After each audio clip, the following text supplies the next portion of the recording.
Good morning, everyone. Hope everyone had a really good break and that you guys are able to catch up on some work. Starting back up where we left off, you guys should have gathered what your essay question is going to be. So you yourselves came up with your essay question based on the controversial figure that you chose for your presentation, right? So there are some questions over the break of, are we doing the presentation or the essay? Everybody should have turned in their presentations by now. So some people have grades for it. If I haven't and you sent it, then perhaps it's in my email and I haven't gotten to those yet. So I've only graded the ones that were submitted in Google Classroom. So now what we're working on is our argumentative. So the presentation was informative writing, and now we're going into argumentative writing. So we're going to write an argumentative essay based on your controversial figure. Okay. But before we get to today's lesson, make sure you filled out the attendance form, which has your due now for today. And it says, guns. Should adults have the right to carry them and be able to defend themselves? Why or why not? And what should be, if you do agree that that adults should be able to carry guns, then what should be the criteria for being able to own a gun? Okay, so just to generate a controversial topic, generate your ideas on that. So remember, minimum 4 sentences. So you're trying to push for 6 sentences total, and make sure you complete the attendance form before 2 p.m. Okay, because I have to put the attendance on Pupil Path. Okay, moving on. So today we're focusing on thesis statements. A strong thesis statement is hopefully you guys are able to respond on your own, but this is all review, right? So strong thesis statement is disputable. So you have to be able to argue it. Somebody has to be able to oppose what you're trying to prove, right? So it shouldn't be something that's obvious, that's fact. Some readers need to be able to disagree with your given stance on a topic. Your thesis statement needs to be focused. So it can't be too broad where you're not going to be able to cover all of the points in a 5-paragraph essay. And your position also needs to be clear. So it can't be, well, some people believe this, but other people also believe that, and both can be true, right? This is your argument essay. You need to take a stance or a position on a particular topic, because then otherwise you don't have a thesis. And then lastly, it also needs to be relevant. So it shouldn't be boring, and you can't blame me that it's boring because you're the ones who are choosing your person, you're the ones who's choosing your essay question, so you're the ones who are going to be giving your thesis statement. So make sure that it's something that interests you, that you can also share with other people. And then readers won't say, so what? So for some of you, I've already said this before, right? So what? What makes this important? Why should listeners or readers want to continue reading your essay, right? So what's the importance? What's the relevance to your argument? Okay. Now, a thesis statement. It should answer the questions how and or why. So we've talked about this before in how to structure a thesis statement. So in your thesis statement, you'll have the what, how, and why. It should provide the logic of the paper, right? So we should know what you're going to be arguing based on your thesis statement. Your thesis statement, like I've mentioned before, is the heart of your paper. So just like your body, right? The heart pumps out blood, but then the blood comes back to the body, replenishes it itself, and then goes back out. Same thing with your essay. Each paragraph, right, proves a point to your thesis statement, but at the end, you're always linking it back to your thesis statement. So you're giving evidence and then explaining how it supports your thesis. So it should be covered throughout your entire paper. So 5 groups of never used words. I have seen these words used in some of your essays. So review for you guys. No personal pronouns. This isn't a first person essay. It's an argumentative essay, so you want to be objective.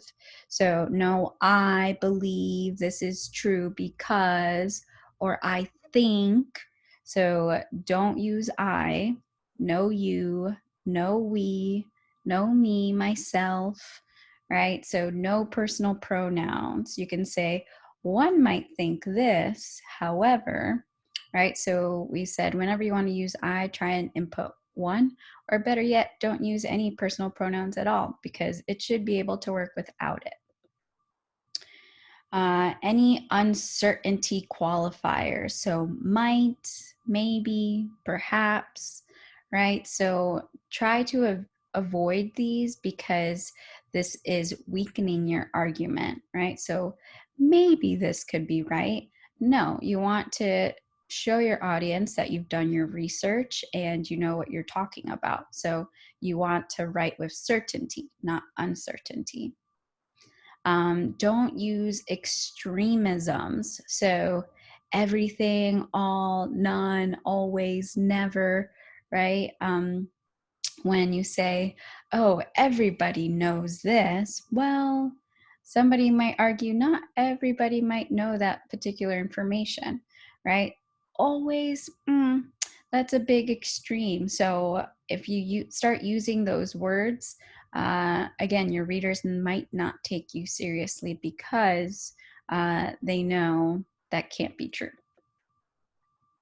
Do not use any vague formulations, right? So some, kind of, somewhat. So again, we want to be specific in our writing. So you can't use things, stuff, right? Be specific in what you're talking about. And then, like I said, no obvious exaggerations, kind of going with the extremisms. So nothing life-saving, best of the best. This is tried and true, right? Again, you want your readers, those who might oppose you, to at least think of the potential validity that you might bring, or the validity that you bring to the table. And then those that believe you, right, can continue to be encouraged. All right.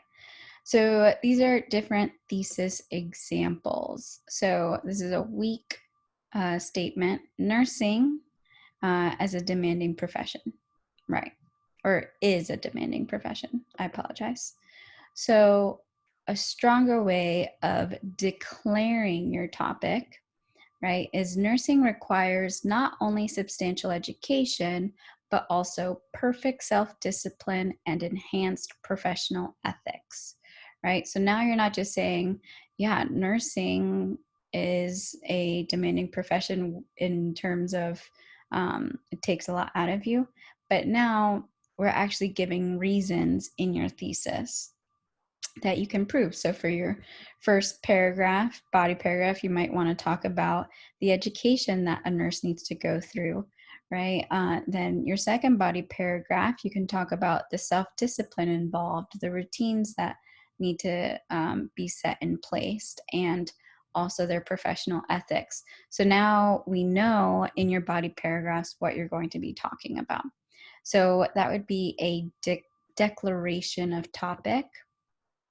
When you use questions, right? Is study during sleep possible?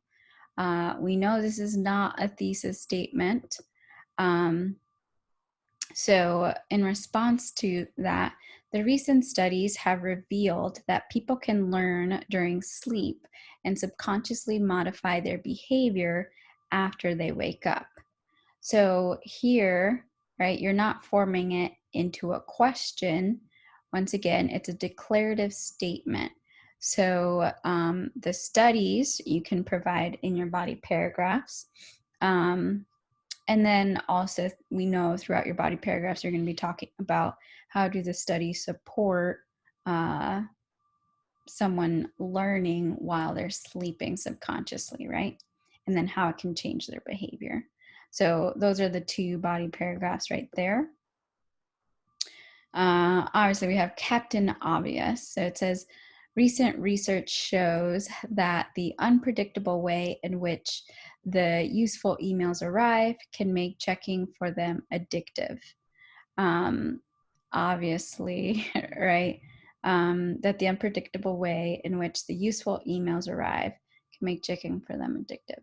Uh, it makes sense, right, to think of text messages when as soon as you get a text, oh, you don't know who it's from, you're going to look at it right away. And it becomes addictive. We're always on our phones. So that would be a better way of saying it instead of just saying internet can be addictive, right? So here I flipped it. So internet can be addictive. That's a simple sentence. However, with the recent research, right, the unpredictable way in which the useful emails arrive can make checking for them addictive. So now we know exactly what you're going to be talking about. Falling between two stools. So here are the two different statements. There's a direct relationship between students' attitudes towards study and their learning outcomes, or sometimes students enjoy their studies, but sometimes they don't. So again, like I said, argumentative essay, you're choosing a particular stance. For the second statement, right, I've seen some of you write this. Sometimes students enjoy their studies, but sometimes they don't. This is not, you're not taking a particular position on either side. And, right, you're using sometimes, we said, to avoid that type of language.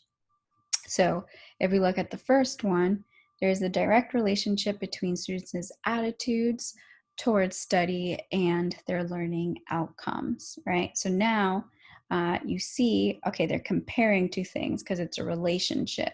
So we're looking at the attitude students have towards studying and also their goals of what they're going to achieve, right?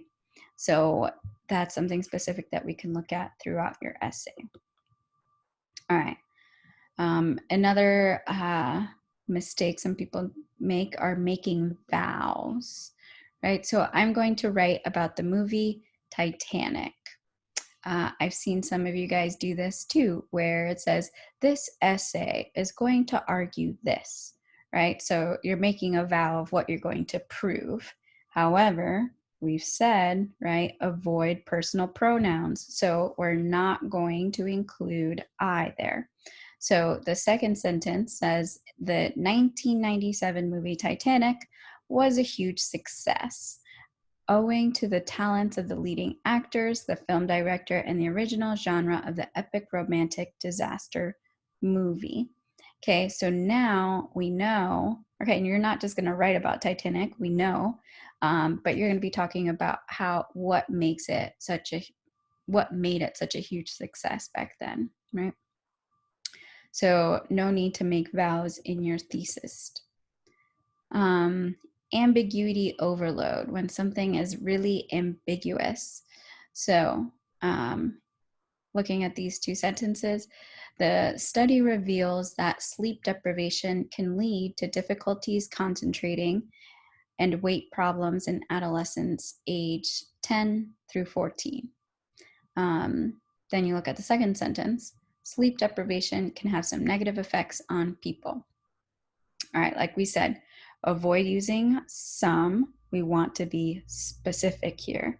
We don't know what you're talking about. Sleep deprivation, so the lack of sleep can have negative effect on people. That's very vague, right? What exactly are you going to be arguing? However, the first one shows, okay, you're focusing on research because there's a study. What does it reveal? That sleep deprivation, so the lack of sleep, can lead to difficulties concentrating and weight problems. So those are two things that you're focusing on. So your first body paragraph can be the difficulty concentrating. Second body paragraph could be the weight problems. And it's specific enough to the point where you're focusing on certain ages, age 10 to 14, okay? So that's one way to avoid ambiguity. All right, so these are some guiding questions for you guys to use when thinking of your own thesis statement. Could somebody disagree with it? So if you're writing a thesis statement where almost everybody can agree with it, then perhaps you want to reconsider revising it. Is your is your standpoint clear and precise? So are you taking a particular stance or position on your argumentative essay? What makes this person controversial, right? Can somebody disagree with you? Does it pass the so what and who cares questions? Why should somebody care about this, right? Whether it's their favorite actor or actress or political figure, what impact does that political figure have today, right? What are the consequences of their errors? Doesn't it include any odd details? Sorry, I meant to say, does it include any odd details? So make sure that it doesn't include any odd details. You want to be specific. And remember, if there's any terms that might need to be defined, make sure you do so in your introduction as well. Does it tell everything your paper will cover in brief? Right? So within one sentence, we should know exactly what your paper is going to be about. So just keep that in mind when writing that sentence. Does it answer the question how or why? Why is it important? And how are you going to prove your argument? And check it for must use and never use words, right? So the never use words, you can refer back to the video in the slide where we talk about, right? No personal pronouns, don't use extreme words. So make sure you include those. All right, so once you're able to answer all those questions, I'm assuming I can say, wow, your thesis statement rocks, right? That's the goal. So again, you can look back at this video as many times as you need for reference. But for your classwork today, you're going to write a solid thesis statement for your own argumentative essay question. Okay, so this is going to be in the form of an exit ticket, which once you exit this video, within the same assignment, there should be a Google Doc. Everybody is given their own copy. So you can simply write your answer in the sheet that you're given and it'll automatically save it. You just need to submit your classwork for today and you're all done for today's lesson. If you guys have any questions, make sure you can reach out. And what I'm thinking of doing is perhaps holding sort of like office hours where instead of having the whole class join in, if you guys have any questions during your assigned class time, so from 8:19 to 9:05, you guys can, I'll give you guys a link where you can go to Google Hangout, where I will be available for you throughout that whole time. And if you have any questions, we could either do a video chat or audio, so you can ask whatever questions, and we can work through it that way instead of going back and forth through messages. Okay. Well, that's all I have for you guys today. So hope you have a good day. All right. Bye-bye. Ending.